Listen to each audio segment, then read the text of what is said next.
नेहा हाट बाजार से सब्जी खरीद कर घर लौटी तो देखा घर में काफी शांति पसरी हुई थी। दोनों बच्चे चुपचाप बरामदे में बैठकर पढ़ाई कर रहे थे। रोज धमा चौकड़ी मचाने वाले उसके 5 और 13 साल के बेटे चुपचाप बैठकर पढ़ाई कर रहे हैं। उसे इसकी बड़ी हैरानी हुई। नेहा के आते ही दोनों बच्चे उसकी तरफ देखकर मुस्कुराए। बड़ा बेटा समर तो फिर भी अपनी पढ़ाई में लग गया, लेकिन छोटा बेटा वीरेश, जो कि थोड़ा चंचल ज्यादा है, अंदर कमरे की तरफ इशारा करते हुए अपनी दादी माँ की एक्टिंग करते हुए उसे बताया कि दादी माँ आ गई है। उसके इशारों को देखकर नेहा की हंसी छूट गई। उसकी हंसी की आवाज सुनकर अंदर कमरे में से सासू माँ जानकी जी भी बाहर बरामदे में आ गई और आते ही अपने अंदाज में बोली, ये क्या बड़ी बहू, तुझे पता था ना कि आज मैं आने वाली हूँ, पर फिर भी शॉपिंग करने चली गई। बड़ा घूमने फिरने का शौक चढ़ा है ना मेरे पीछे से। अब यह खी करके दांत ही दिखाती रहेगी या फिर मेरे लिए चाय भी बनाएगी। माँ जी, मैं शॉपिंग करने नहीं गई थी, सब्जी खरीदने गई थी, वो भी पास के हाट बाजार में। हाँ, कुछ भी खरीदने गई थी, उसे शॉपिंग ही कहते हैं। अब तुम छोटे घर की लड़कियों को क्या पता, बस अपनी ही सेखी बघाड़ने में लगी रहती हो। अब ज्यादा मुंह मत चलाओ, जल्दी से चाय बना कर लाओ। उनकी बातें सुनकर नेहा फटाफट अंदर गई, सामान रसोई में रखा और पहुंच गई चाय बनाने। अभी चाय बनाने के लिए पानी गैस पर चढ़ाया ही था कि सासू माँ की आवाज आई, अरे बड़ी बहू, बाहर कुर्सी भी ले आना, मैं तो बाहर बरामदे में ही बैठूंगी। तुम्हारे घर में तो गर्मी बहुत ज्यादा है, पता नहीं तुम लोग इन 2 कमरों में कैसे गुजर बसर करते हो। जी माँ जी, अभी लाई, कहती हुई नेहा कुर्सी लेकर बाहर बरामदे में रखाई। अंदर रसोई में आकर फटाफट चाय बनाई और 2 कप चाय छान कर बाहर ही ले आई। 1 कप जानकी जी को पकड़ाया और दूसरा कप लेकर वही बच्चों के पास नीचे दरी पर बैठ गई। तभी जानकी जी नेहा से बोली, अरे नेहा, इस बार मधु ने तेरे लिए कुछ साड़ियाँ दी है, सभी एक से बढ़कर एक और महंगी भी है। देख, तेरी देवरानी तेरे लिए कितना कुछ करती है। कह रही थी कि भाभी जी को ये साड़ियाँ ले जाइए। भैया तो उन्हें कहाँ ही इतनी महंगी साड़ियाँ दिलवा पाते होंगे। अंदर मेरे सामान में रखी है, अभी थोड़ी देर में दे दूंगी। जानकी जी की बात सुनकर नेहा बोली, माँ जी, आप साड़ियाँ क्यों लेकर आई हो? मुझे जरूरत नहीं, कम है या ज्यादा, जैसी भी साड़ियाँ हैं मुझे मेरे पतिदेव लाते हैं, मैं उसी में खुश हूँ।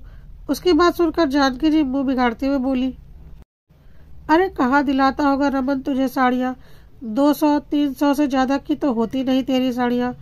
देख, अभी भी तूने कॉटन की साड़ी पहन रखी है, भला आज के जमाने में कौन पहनता है ऐसी साड़ियाँ। फिर अगले सप्ताह मंजू और संजय की शादी की सालगिरह भी है, वो लोग होटल में पार्टी रख रहे हैं। ऐसे में तुम ये हल्की साड़ियाँ पहन कर जाओगी तो क्या अच्छा लगेगा? उनकी इज्जत का भी तो सोचो।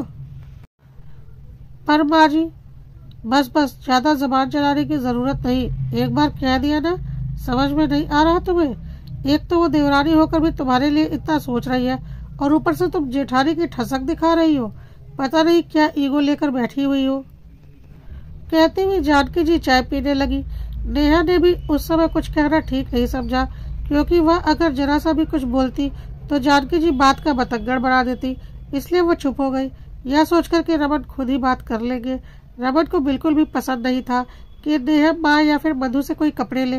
पिछली बार भी जानकी जी एक साड़ी लेकर आई थी, जिसे नेहा ने खुशी खुशी रख लिया था।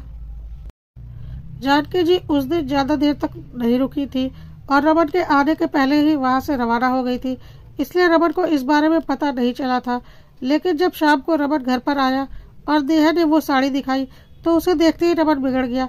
ये क्या नेहा, तुमने माँ से साड़ी क्यों ली? अचानक से रमन के सवाल से नेहा हड़बड़ा गई और बोली, माँ जी इतने प्यार से साड़ी लेकर आई थी तो तुम्हारे लिए मेरे प्यार की कोई वैल्यू नहीं क्या, जो तुम माँ की दी हुई साड़ी रख ली? मैं जानता हूँ कि अभी मेरे पास पैसों की कमी है, मैं तुम्हारी इच्छा को पूरी नहीं कर पाता, पर इसका मतलब यह नहीं कि तुम किसी की उतरन अपने पास रख लो। उतरन? अचानक नेहा अवाक होकर रमन की तरफ देखने लगी। तब रमन ने बोला, हाँ, ये उतरन ही है, ये साड़ी मैंने मधु को पहने देखा था। नहीं नहीं, आप यह क्या कह रहे हो? भला माँ जी मुझे मधु की उतरन क्यों देंगी? नेहा अभी भी मानने को तैयार नहीं थी। तुमसे ज्यादा मैं माँ को जानता हूँ, वो कभी भी तुम्हें खुशी खुशी कुछ नहीं देगी। कहते हुए रमन ने फेसबुक पर मधु को 1 सप्ताह पुराना एक पोस्ट दिखाया, सचमुच मधु ने वही साड़ी पहन रखी थी। देखकर नेहा हैरान हो गई और बोली। तभी माँ जी कह रही थी कि इसका ब्लाउज कटवा रखा था, मिल नहीं रहा, तुम किसी और ब्लाउज के साथ इसे पहन लेना। बस तब से रमन ने नेहा को माँ से कुछ भी लेने से मना कर दिया था। जानकी जी के 2 बेटे हैं, बड़ा बेटा रमन और छोटा बेटा संजय। रमन पहले अपने पिता का बिजनेस संभालता था, लेकिन अचानक पिता की मौत होने के बाद से बिजनेस पार्टनर की धोखाधड़ी के कारण सब कुछ ठप हो गया। हालांकि रमन अभी भी सब कुछ ठीक करने की कोशिश में लगा हुआ था, पर परिवार का पेट तो पालना ही था। जानकी जी भी अब यदा कदा सुना ही देती थी, बल्कि यूं कहो कि अब वो एहसान ही जताती थी। इसलिए रमन जहाँ छोटी मोटी नौकरी करके अपना और अपने परिवार का गुजर बसर करने लगा, वही छोटा भाई संजय इंजीनियर बन गया और अच्छा खासा कमाने लगा। रमन की शादी नेहा के साथ हुई, जो कि खुद एक मध्यम वर्गीय परिवार की बेटी है, इसलिए शादी में ज्यादा दान दहेज भी नहीं आया। इस बात को लेकर जानकी जी हमेशा नेहा से गुस्सा ही रही और अब रमन की छोटी मोटी नौकरी के कारण जानकी जी को पूरा मौका मिल गया था नेहा को और परेशान करने का। लेकिन संजय की पत्नी मधु अमीर घराने की बेटी है और काफी दहेज लेकर आई थी। ऊपर से संजय की इतनी कमाई, उसकी पत्नी मधु और माँ जानकी जी को इस बात का बहुत ज्यादा घमंड है और यही से दोनों बेटों में भी फर्क और ज्यादा शुरू हो गया। जानकी जी जहाँ संजय और मधु की तारीफ करते नहीं थकती, वहीं रमन और नेहा में कमियां निकालने से भी गुरेज नहीं करती।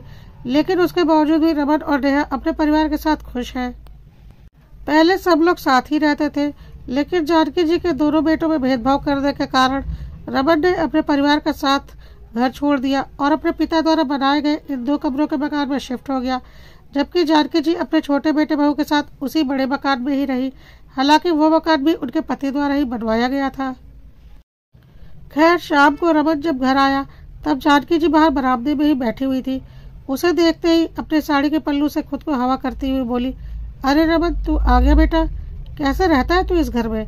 मेरी तो यहाँ गर्मी के कारण जान ही निकल रही है, वो तो मैं वापस चली जाती। लेकिन अगले सप्ताह संजय और मधु की शादी की सालगिरह है, वो भी बड़े होटल में। बस तुझे बताने के लिए रुक गई, बस अब रवाना होऊंगी। रमन जानकी जी की बात सुनकर बोला, माँ, 1-2 दिन यहाँ मेरे पास भी रुक जाती तो मुझे भी अच्छा लगता। अरे मुझसे नहीं रुका जाएगा इन 2 कमरों के मकान में, कितनी गर्मी है यहाँ, ऊपर से एसी भी नहीं है। तू एक काम कर, कैब बुक करवा दे, मैं तो अभी कैब से रवाना हो जाऊंगी। रमन जानता था कि जानकी जी यहाँ नहीं रुकेगी, इसलिए उसने अपना मोबाइल निकाल कर कैब बुक करवा दी। जानकी जी अपना सामान लेने अंदर गई। इतने में नेहा बाहर निकल कर आई और धीरे से बोली, सुनिए, माँ जी मेरे लिए कुछ साड़ियाँ लेकर आई है। रमन ने नेहा की तरफ देखा तो नेहा बोली, मैंने मना किया था पर वो सुन ही नहीं रही, उल्टा मुझे ही सुनाई जा रही थी। अब आप ही संभालिए माँ को। इतने में जानकी जी अपना सामान लेकर बाहर आई। उन्हें देखते ही रमन बोला, माँ, जाते हुए अपनी साड़ियाँ भी साथ लेकर जाओ, नेहा ये साड़ियाँ नहीं पहनेगी। रमन की बात सुनकर जानकी जी ने पहले तो नेहा को घूरकर देखा और फिर रमन से कहा, क्यों, क्या बुराई है इन साड़ियों में? एक से बढ़कर एक महंगी साड़ियाँ हैं, इसने तो कभी देखी भी नहीं होंगी ऐसी साड़ियाँ। इसने ऐसी साड़ियाँ नहीं देखी होंगी तो कोई बात नहीं, जब मेरी क्षमता होगी तो मैं दिलवा दूंगा, पर अभी मेरी हैसियत नहीं है उसे ऐसी साड़ियाँ पहनाने की, इसलिए आप ये साड़ियाँ वापस लेकर जाइए। रमन ने अपनी बात कही तो जानकी जी गुस्सा हो गई। क्या हमेशा लकीर की फकीर ही बना रहेगा? खुद तो कुछ ढंग का कमाता नहीं, ऊपर से हमको भी शर्मिंदा करता है। अभी अगले हफ्ते संजय और मधु के शादी की सालगिरह है, वो भी होटल में। कितने ऊंचे ऊंचे लोग वहां पर आएंगे, उसमें यह ऐसी साड़ी पहन कर आएगी तो क्या इज्जत रह जाएगी उन लोगों की। अरे मैं तो बच्चों के भी कपड़े लाना चाहती थी, लेकिन उसके बच्चों के कपड़े मेरे बच्चों के लिए छोटे थे। सही है न माँ? रमन जी ने कहा तो जानकी जी झेप गई जैसे उनकी चोरी पकड़ी गई हो। पर रमन ने बोलना बदस्तूर जारी रखा, मेरा परिवार उतरन पहनने के लिए नहीं है, कम है, लेकिन जैसा भी है हम उसमें खुश हैं। आइंदा आप जब भी यहाँ आओगी तो अपनी छोटी बहू की उतरन लेकर नहीं आओगी। अरे उतरन है तो क्या हुआ, इसने तो सपने में भी ऐसी साड़ियाँ नहीं देखी होंगी। लेना है तो लो ये साड़ियाँ, नहीं तो सालगिरह में आने की जरूरत नहीं है। मैं नहीं चाहती तुम्हारे कारण हम लोग शर्मिंदा हो। जानकी जी भी अपनी धुन में बोलती गई। रमन सुनकर बिल्कुल हैरान था, भला एक माँ अपने बच्चों में इतना फर्क करेगी? उसकी बिल्कुल भी उम्मीद नहीं थी उसे। आखिर रमन ने बोला, ठीक है माँ, दरवाज़ा खुला है, आप जा सकती हो। माना कि आपका छोटा बेटा बहुत कमाता है, पर स्वाभिमान तो मेरा भी है। हम आपको शर्मिंदा करने के लिए सालगिरह में नहीं आएंगे। इतने में कैब आ गई। रमन की बात सुनकर जानकी जी अपना पैर पटकती हुई बाहर निकल गई। अगले हफ्ते मधु और संजय की सालगिरह में वो लोग नहीं गए। आखिर उनके परिवार की गरीबी से शर्मिंदगी जो महसूस होती थी।